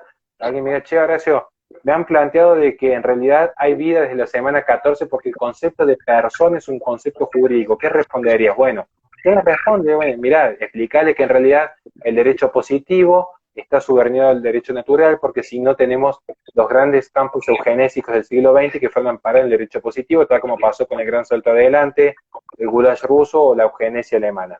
Entonces, el derecho positivo no define el comienzo de la vida humana, y reducir a la potestad jurídica, que no tiene instancia y potestad política, es de hecho lo más totalitario que puede existir en la humanidad, tal como se representó en el siglo XX. Hay respuesta para todos, no duden en preguntar jamás. totalmente. Y siempre te voy a agradecer por todo lo que haces por nosotros y también por mí y por darnos esa oportunidad. Ahora, justo has dicho algo sobre el derecho, has mencionado el derecho positivo y el derecho natural. Bueno, yo recién estoy adentrándome al mundo del activismo y estoy tratando de estudiar y aprender todo lo que pueda. A mi corta edad todavía no he terminado de aprender lo suficiente, creo yo.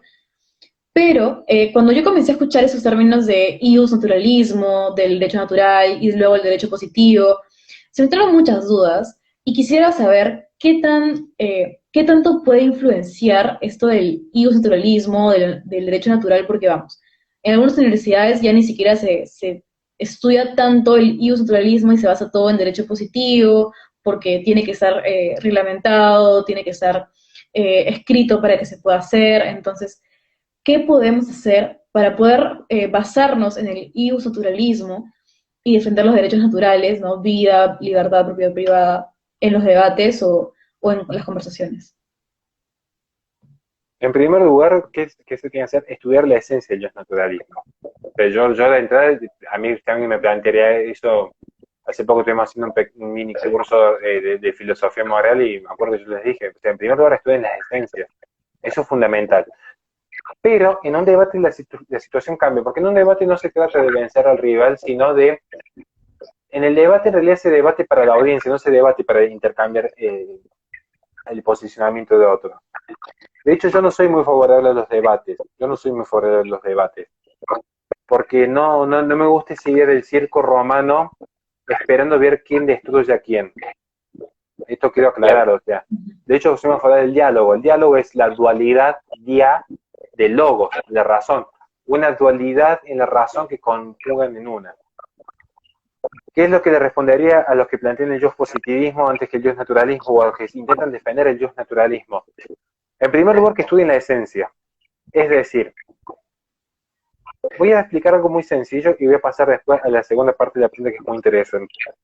Para que entiendan, voy a explicar dos cosas. Cómo sí y a su vez cómo ayudarse. Cómo sí defender el yo naturalismo. El ser humano posee tres grandes dimensiones en las cuales se expresa su vida. Voy a retractarme para que sea más simple entenderlo todavía. El ser humano posee tres grandes disciplinas a través de las cuales desarrolla su aptitud dentro del ser comunitario. Bien, muy sencillamente, la personita está inmersa en una sociedad y lo que hace en el desarrollo de su vida dentro de la sociedad se puede expresar en tres disciplinas: la filosofía, la ciencia y el arte. Ustedes tomen cualquier ejemplo de la vida y van a ver que tarde o temprano, de alguna forma u otra, todo lo que hacen se explica a través de la ciencia. Piensen en la medicina, en las matemáticas, en la ingeniería, se expresa a través de la filosofía, cuando se define qué está bien, qué está mal, qué es una persona, por qué habría que respetar el derecho, por qué habría que escuchar a los padres en la mesa, o en el arte, particularmente la pintura, el ballet, el cine. Ahora bien, no son compartimientos estancos. Si yo tengo una arquitectura, pienso en este momento en la arquitectura gótica, bueno, a mí me gusta mucho la brutalista por la historia, pero no, y de hecho la más fea de todas, pero también conjuga con elementos científicos, y la filosofía de hecho por sí sola necesita de ciertos elementos científicos. Vamos al debate pro vida, o sea, no alcanza solamente con decir, bueno, no matarás, porque el no matarás implica reconocer que algo estaba vivo. ¿Y cómo sé que algo estaba vivo? Bueno, porque la ciencia me determina cuándo hay vida y cuándo hay un objeto inerte. Bien, ahí vamos. Entonces, ¿qué es lo que sucede? Que a veces hay vicios que a cada dimensión lo convierten en un compartimento estanco y desconocen los otros elementos. El cientificismo, que ya de hecho le he dedicado un documental, una conferencia a este punto, el moralismo, ojo que dentro del espacio pro vida hay bastantes de estos elementos, o el esteticismo, característica propia de la posmodernidad. Ustedes quieren ver a alguien que sea bien posmoderno, entren a su Instagram y fíjense cuántas fotos, cuántas selfies hay, y ahí se van a dar cuenta si hay o no hay un proyecto estético en la posmodernidad. No estoy haciendo juicio de valor, estoy diciendo, es una descripción, digamos, o sea, es el proyecto de Narciso, es Narciso encarnado en la cultura, digamos. Pero es un debate que a mí me encantaría que un día pueda dar una conferencia completa de este fenómeno, pero no hay tiempo ahora. Sí me interesa esto. Entonces, lo que es, ¿qué dije yo? Ciencia, arte, filosofía.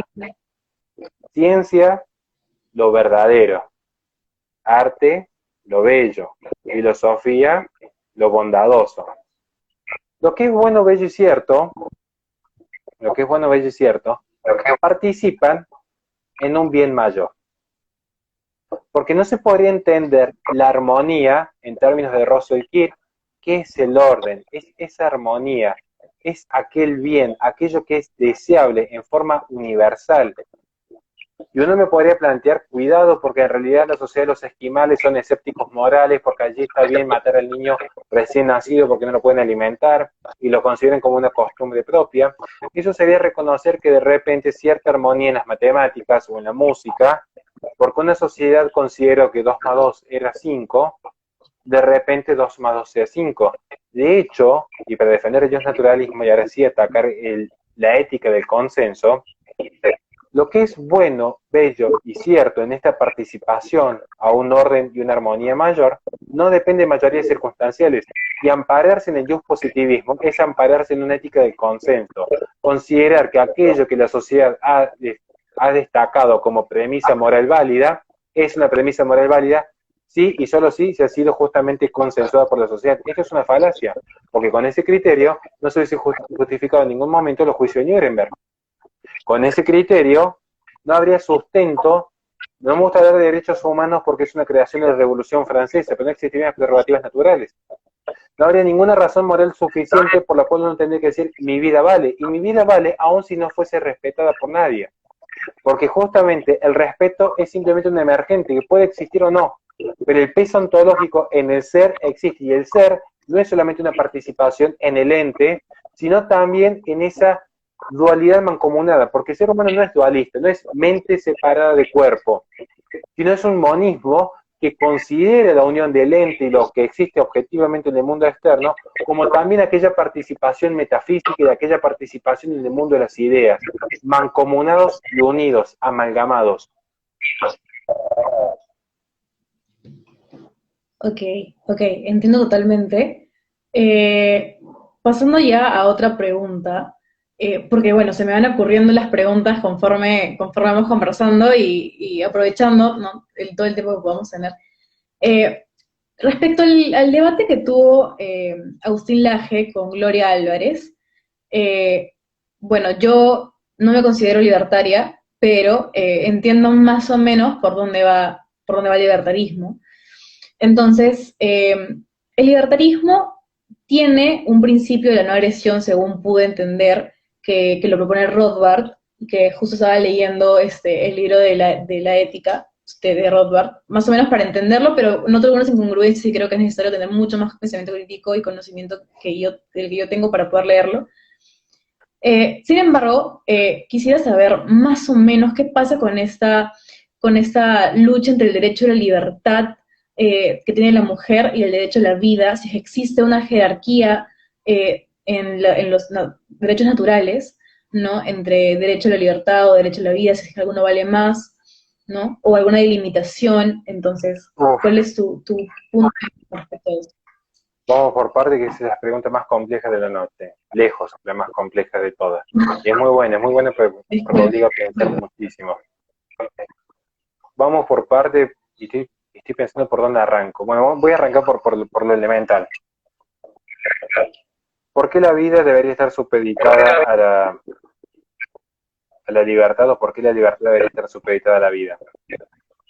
Particularmente yo no soy muy afín a Rothbard, entiendo a mis amigos palios libertarios con los que tengo una excelentísima relación, yo no, porque desde el momento que considera moralmente válido en cuanto, o al menos plantea una indiferencia moral, o plantea una indiferencia en cuanto a coacción, de que un padre sea el dueño del niño y por lo tanto podría o abortarlo o incluso venderlo a un mercado sexual al niño porque es propiedad del padre, y eso lo dice expresamente.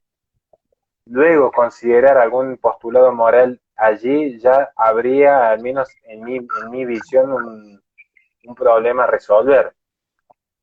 Pero entiendo que luego Rothbard apela a un mundo moral, en un ideal, pero el problema de las ideologías es el idealismo, el problema de las ideologías es el constructivismo racionalista a partir del cual se considera que es posible aplicar un determinado sistema utópico en un hombre que posee una naturaleza caída. Este quizás es la gran ventaja epistemológica del conservadurismo realista. Entonces, hay que limitar los frenos, las pasiones y los apegos desordenados del hombre, porque justamente hay una tendencia al mal, lo cual no quiere decir que el hombre sea malo. La gente espera muchas veces que uno diga, ¿el hombre es bueno o es malo? El hombre es hombre, el ser humano es un ser humano ambivalente, capaz de grandes obras de bondad y capaz de grandes obras de maldad. Entonces hay que procurar el bien y evitar el mal, como diría Ulpiano. ¿Qué sucede con Rothbard en ese aspecto? Insisto, yo le hago esa crítica, más allá que estaba posicionado a favor del aborto, porque pondera la libertad, y de hecho pondera la propiedad como derecho principal, ni siquiera la libertad per se.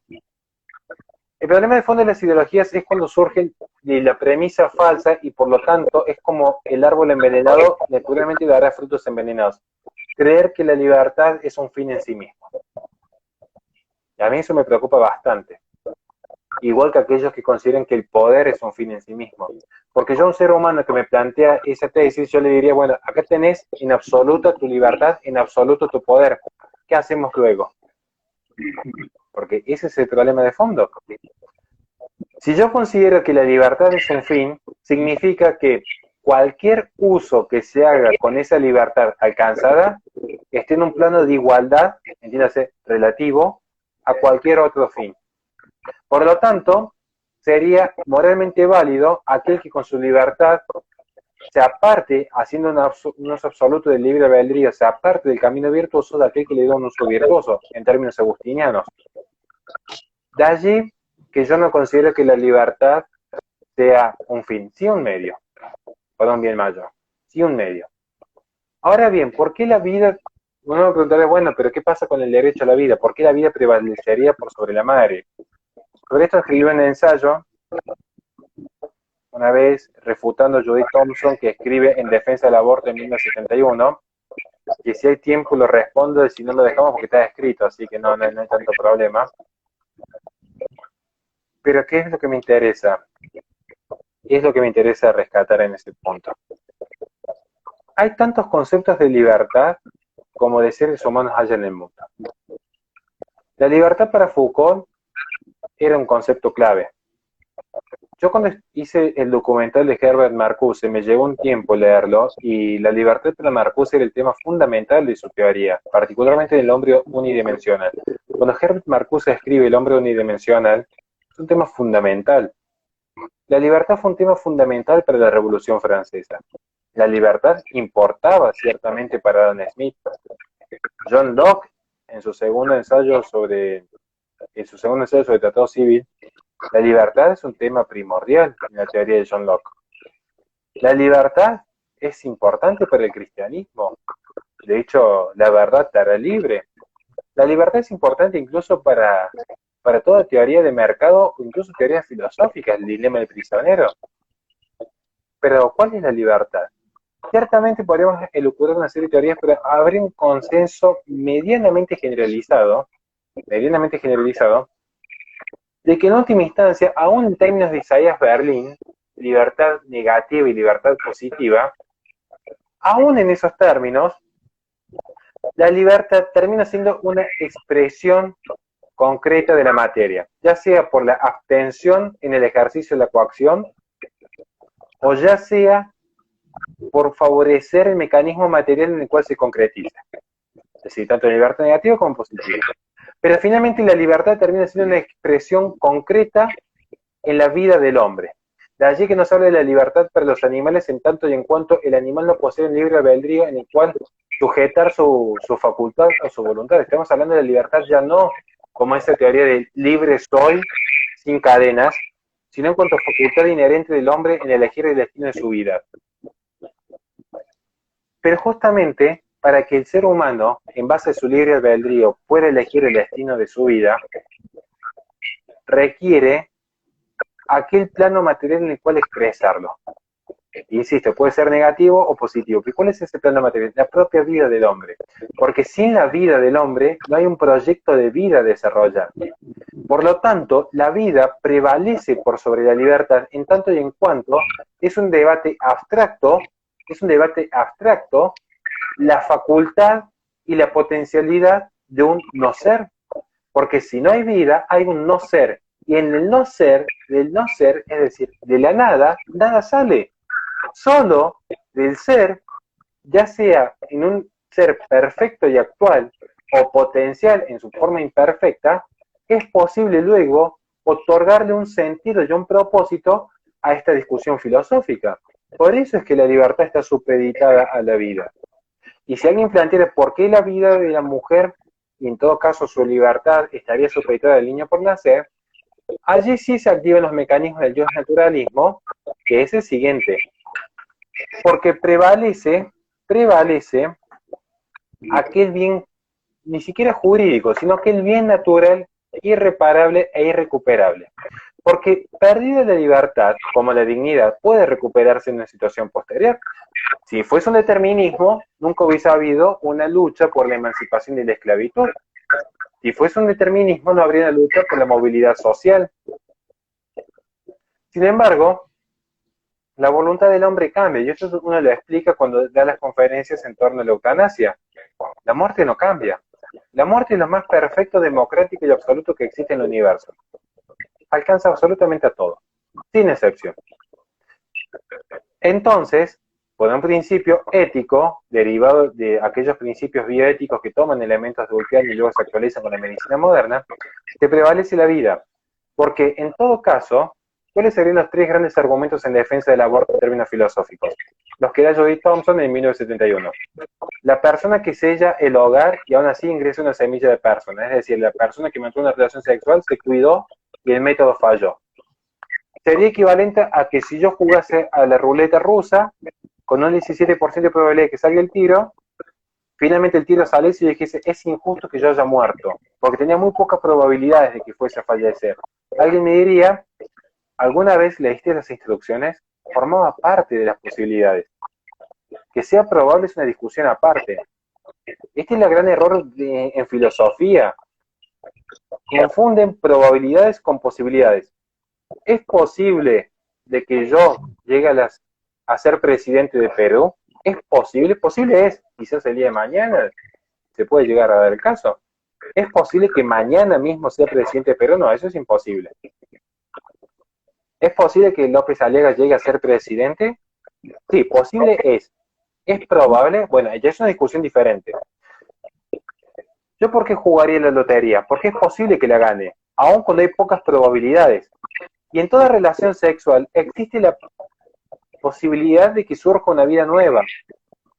Ahora, pueden ser más o menos probables, porque los métodos anticonceptivos tienen cuando uno los compra, una advertencia en cuanto a que hay una probabilidad de que falle. Hay una probabilidad ínfima de que fallen, por lo tanto hay que aceptar las consecuencias.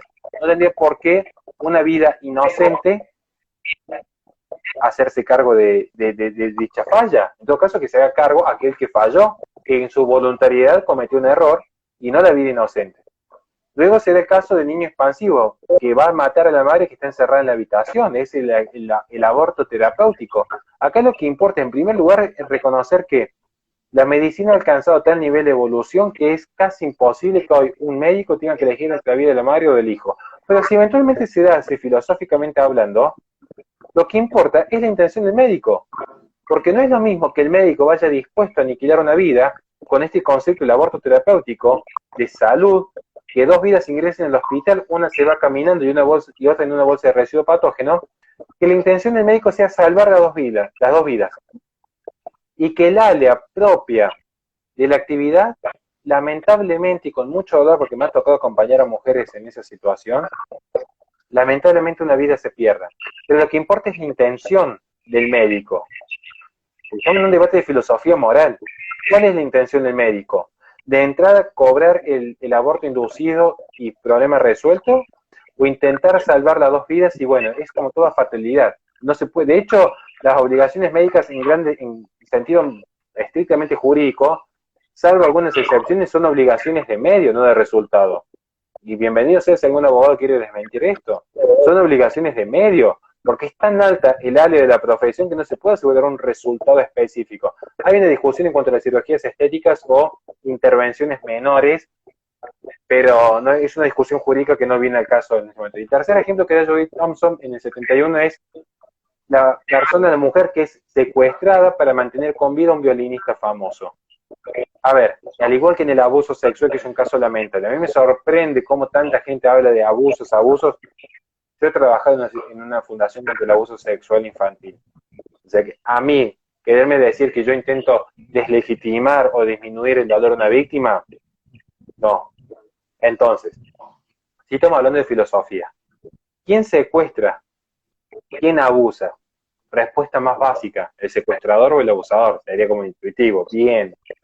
Aunque parezca novedad, no se da cuenta mucha gente que cuando me responden quién secuestra, quién abusa, el secuestrador o el abusador, ya están respondiendo el problema. Porque ¿quién daña? Daña el agente moral. ¿Quién es agente moral? La persona que tiene discernimiento, intención y libertad.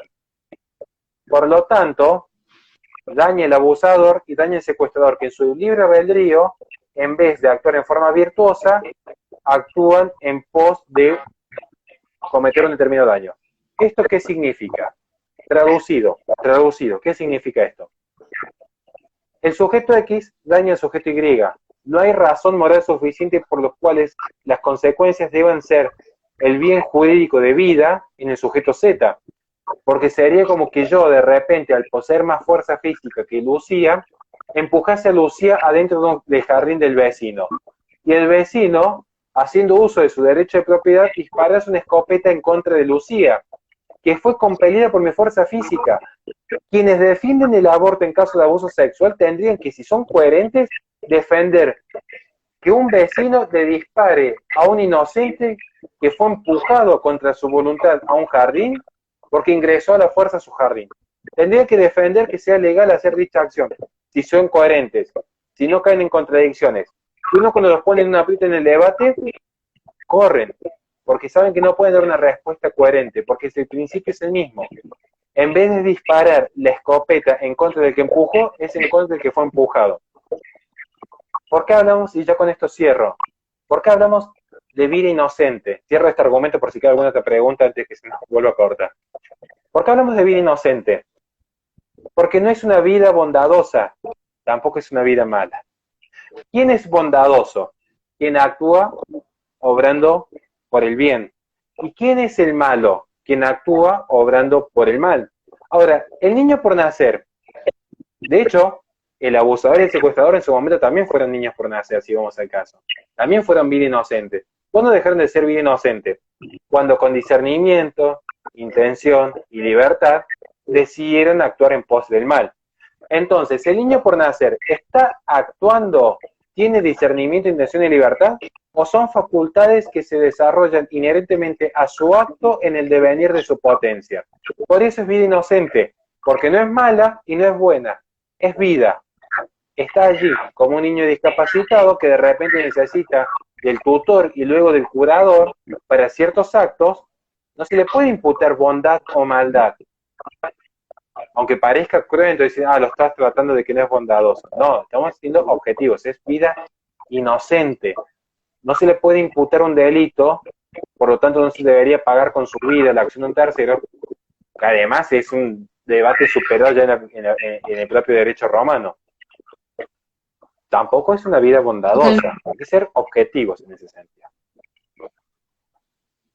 Totalmente. Y realmente has ejemplificado perfectamente esos casos, como esas causales del aborto, que me parecen importantísimos tocarlos igual. Y ya para finalizar, la última pregunta que te quiero hacer, que espero sea corta, es ¿qué libros, qué artículos, qué ensayos o qué de repente autores nos puedes recomendar para investigar sobre filosofía moral o sobre dignidad? ¿Quién puede hablar sobre dignidad? De repente San Agustín, qué sé yo. Vamos por partes. Sobre dignidad humana, quiero aprovechar a responder una pregunta que me hicieron en torno a la pena de muerte, una pregunta muy interesante que me hicieron. Respecto a si la dignidad humana se pierde o no se pierde. Bueno, mi posición aclara para que ya quede asentado y grabado a futuro, por cierto se sube a YouTube luego. La dignidad humana se puede perder. Yo no me diría, ¿cómo se va a perder la dignidad humana que Dios le ha dado al hombre? Si no se pudiese perder dicha dignidad humana, seguiríamos en el paraíso. Entonces, sí es posible que se pierda el estado de gracia, sí es posible perder la dignidad. De hecho, lo plantea Santo Tomás de Aquino en la cuestión 64. Cuando el hombre, en forma burda, obscena y voluntariosa, se aparta del bien, pierde la dignidad y es menos que una bestia porque sus comportamientos son peores que una bestia. Entonces, la dignidad humana sí se puede perder, como también se puede recuperar. Por eso tenemos el proceso de redención. Quien quiere ver lo que es un proceso de redención, están hablando con el mayor de todos los pecadores, que soy yo, así que por eso ayer hice un video sobre la humildad. Así que esto no es una crítica a nadie, sino asumiendo las propias falencias. Luego, sí, tu pregunta es muy interesante. ¿Qué artículos leer? Bueno, voy a recomendar 5 muy rápido. 5 muy rápido, para que vayan tomando nota. Vamos. Empezamos. Primer libro que recomiendo. Recrear la cultura de la vida, doctor Jorge Escala. Es un abogado cercano a la casa, que de hecho venía denunciando desde hace años lo que era la ideología de género, la IPPF, tiene obras muy conocidas. Recrear la cultura de la vida, un libro muy interesante que de hecho yo en mi libro hay partes que la baso inspirado en su obra, pero con ciertas actualizaciones y con el matiz propio que yo le doy. Es el primer libro. Segundo libro, Ciudad de Dios, de San Agustín.